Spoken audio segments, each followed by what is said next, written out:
L'Agence nationale de promotion artistique et culturelle, dénommée ANPAC, a été créée en 1983.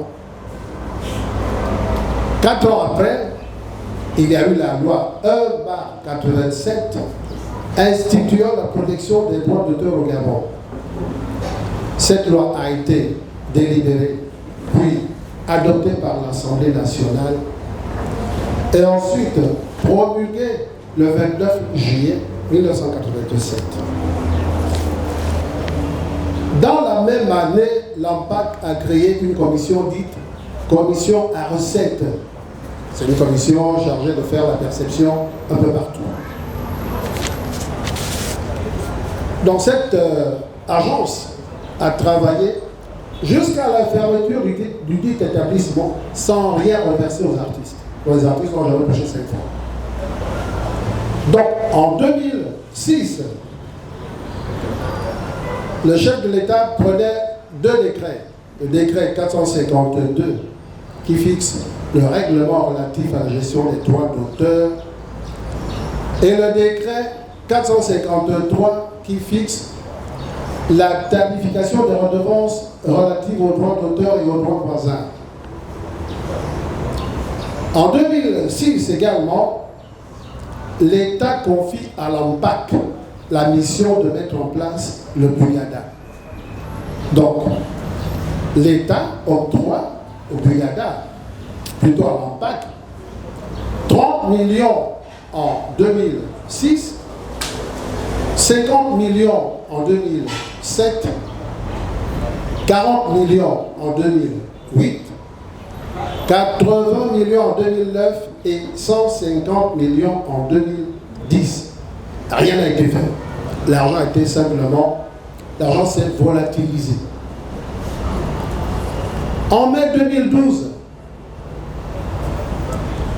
le directeur général de la SACEM, vous connaissez la SACEM, c'est la maison de France qui fait exactement comme, aurait pu faire exactement comme le Bugada, et qui fait mieux dans la gestion des droits d'auteur.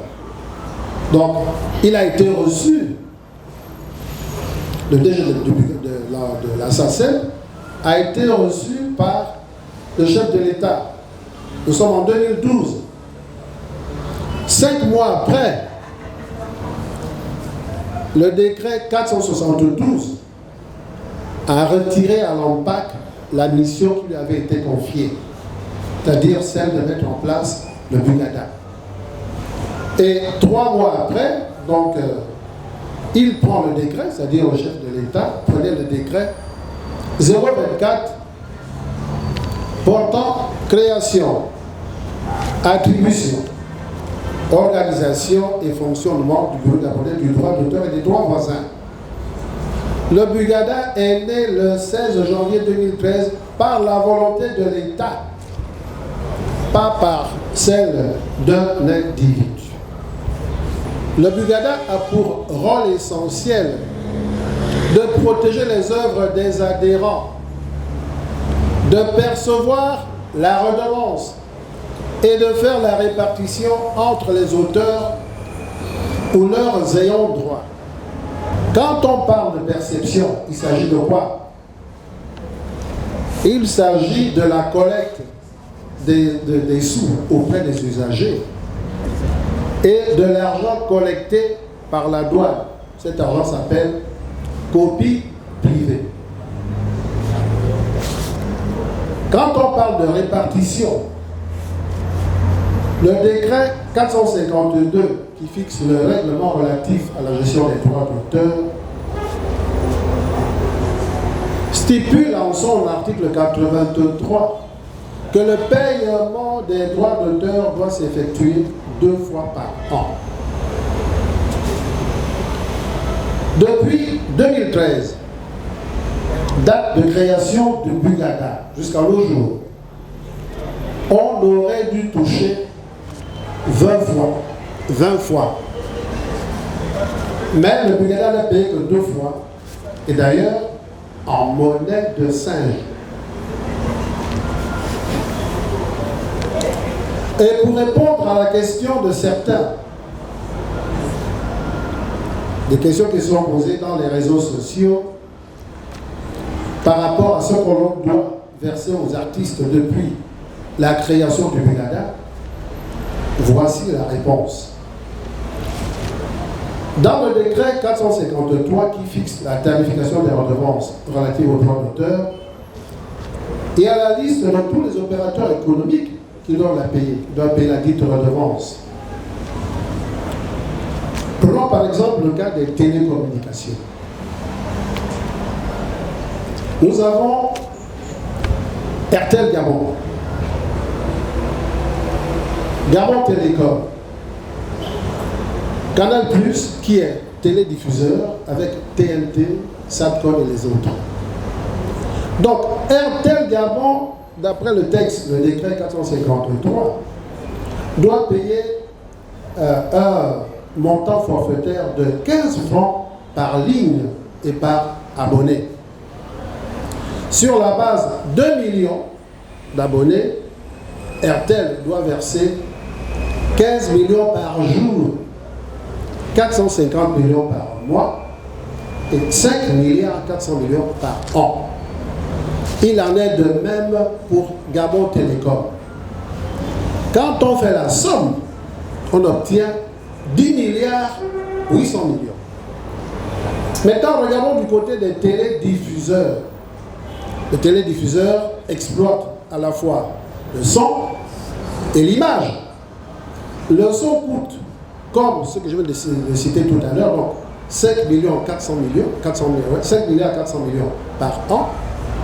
Et l'image coûte 50% du prix du son. Ce qui veut dire que 5 milliards 400 millions plus la moitié de 5 milliards 400 millions, quand vous additionnez le tout, ça nous fait 8 milliards 100 millions. Quand on fait la somme, on fait le calcul, c'est 10 milliards 800 millions plus 8 milliards 100 millions, on obtient 18 milliards 900 millions. Si on ajoute TNT, Satcom et les autres, on dépasse la barre de 20 milliards. On ne cite là que les maisons de téléphonie mobile et les télédiffuseurs. Le minimum serait de 20 milliards par an. Les artistes seront dans cet argent-là par rapport au texte. 60%. Et 60% de 20 milliards, c'est 12 milliards. 30% pour le fonctionnement de Brigada, c'est 6 milliards. Le service social, qui est aussi prévu dans les textes, c'est 10%. Donc 10% correspondent à 2 milliards. Et pour ceux qui voulaient savoir ce qu'on doit aux artistes, dans les réseaux, j'ai bien lu, ce qu'on doit aux artistes depuis la création, vous faites le calcul, on a 200 milliards, ça fait 10 ans. 200 milliards qu'on nous doit. Et maintenant, je vous laisse imaginer les bars, les snack bars, les boîtes de nuit, les maisons de commerce, les brasseries, etc. Faites le calcul, vous allez trouver le montant. Donc, nous disons que cet argent, parce que j'ai appris qu'ils vont se mettre dans un réseau de claide sociale, ils nous demandaient le montant que doivent payer toutes ces maisons-là pour qu'on puisse faire une évaluation avec les personnes qui ont demandé la claide sociale.